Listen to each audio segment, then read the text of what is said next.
The message appeared on my phone at 9:42 p.m., glowing cold and quiet in the dark living room. "The girls want company tonight, don't wait up." For a moment, I simply stared at the words. My wife had sent messages like this before.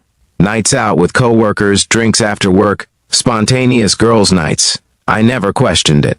Trust was the foundation of our marriage, or at least that's what I had believed for the past 8 years.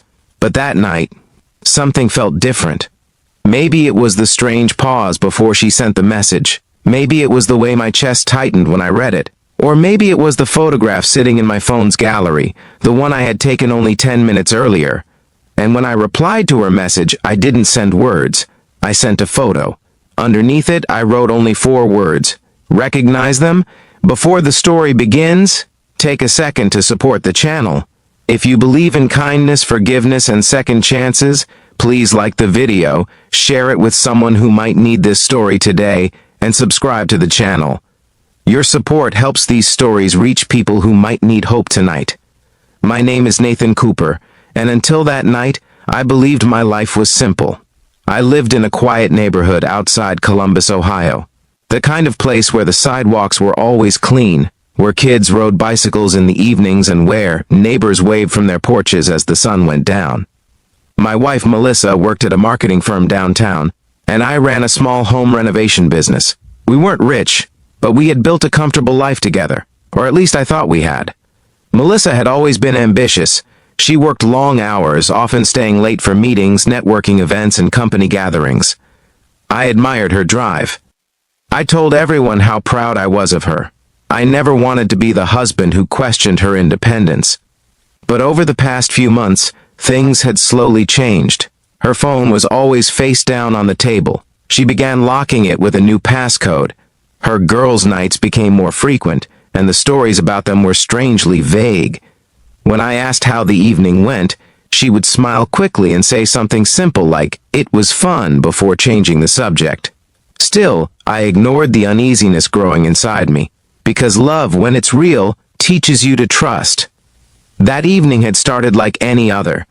I had finished dinner alone while Melissa got ready upstairs, saying she was meeting friends at a restaurant downtown.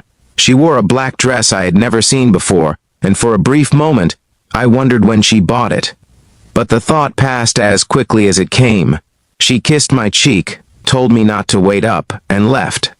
The house felt unusually quiet after the door closed. Around 9:30 p.m., I realized I had forgotten a folder in my truck parked outside. When I stepped onto the driveway, the cool night air wrapped around me, carrying the faint hum of distant traffic. That's when I noticed something strange. 2 cars were parked down the street near the corner, their engines off but headlights faintly glowing. At first I assumed they belonged to neighbors visiting someone nearby, but then I heard laughter. Familiar laughter. Curious, I walked slowly toward the corner, the gravel crunching beneath my shoes. As I got closer, the voices became clearer, and suddenly, my heart began pounding so loudly I could hear it in my ears. Because one of those voices belonged to Melissa. She wasn't downtown. She wasn't at a restaurant. She was standing beside one of the parked cars only 30 yards from our house, and she wasn't alone. 3 women stood with her, all dressed up, holding drinks, laughing under the dim glow of the streetlight. 2 of them I recognized instantly, Lauren and Jessica, her co-workers whom she had introduced to me months earlier at a company picnic. But the 4th person standing beside them made my stomach drop. It was a man, tall, confident, leaning casually against the car as if he had been there many times before. Melissa stood closer to him than she did to the others, her body angled toward him in a way that spoke volumes without saying a single word. They were laughing about something. About 10 minutes earlier, I had quietly lifted my phone and taken a picture from the shadows near a tree. None of them noticed. I walked back to the house slowly, my hands trembling, my mind racing through memories that suddenly looked different under this new light. Late nights, secretive smiles, the sudden distance between us, and then, just minutes later, my phone buzzed. Her message appeared. "The girls want company tonight, don't wait up." I stared at the screen for a long moment. Then I opened the photo, and I sent it. Underneath I wrote, "Recognize them."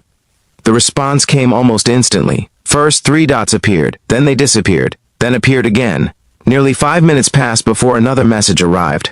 "Where did you get that?" I didn't answer right away. Instead, I sat quietly in the living room, the glow of the television flickering across the walls, thinking about everything we had built together over the past 8 years. The house we painted ourselves, the road trips we took through Tennessee and the Carolinas, the nights we stayed up late planning the future we thought we shared. Eventually, I typed just one sentence. "I'm sitting at home." Another pause, then another message. "Please don't misunderstand." Those 3 words hurt more than anything else she could have said, because they meant she knew exactly what I had seen. Outside, headlights flickered through the curtains as a car started. I walked to the window and watched as one vehicle slowly pulled away from the corner. Then the second followed. 10 minutes later, the front door opened. Melissa stepped inside. Her makeup was still perfect, but her face had lost all color. She looked smaller somehow, like the confidence she wore outside had evaporated the moment she walked through the door. For a long time, neither of us spoke. The silence between us felt heavier than any argument. Eventually, she sat across from me, her hands trembling slightly. I could see tears forming in her eyes, though she was trying desperately to hold them back. And in that moment, something inside me shifted. Not anger, not revenge, just sadness. Because the truth was simpler and more painful than betrayal alone. Somewhere along the way, we had stopped seeing each other. Work had consumed her life, my business had consumed mine. The quiet distance between us had grown so slowly we barely noticed it until it became a canyon. She began speaking softly, explaining how the man was someone from work who had been helping her with a new project. How the attention made her feel noticed again. How the late nights started as harmless conversations and slowly became something she didn't know how to stop. But as she spoke, her voice cracked under the weight of guilt, and I realized something important. She wasn't defending herself. She was ashamed. We sat there for nearly an hour, talking honestly for the first time in months.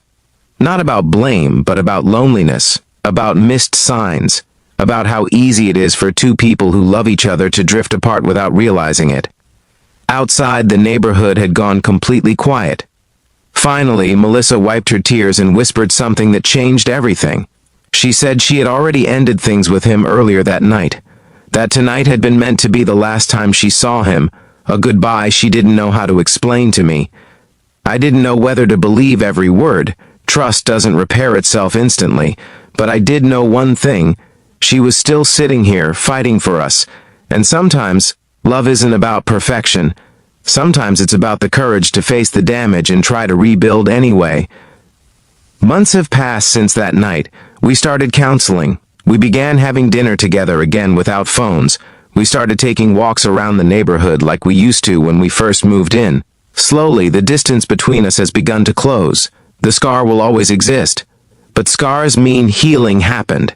If this story touched your heart even a little, please take a moment to like the video, share it with someone who believes relationships are worth fighting for, and subscribe to the channel for more emotional stories like this.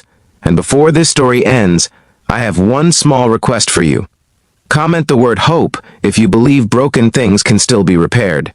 Because sometimes the strongest relationships aren't the ones that never face storms, they're the ones that survive them.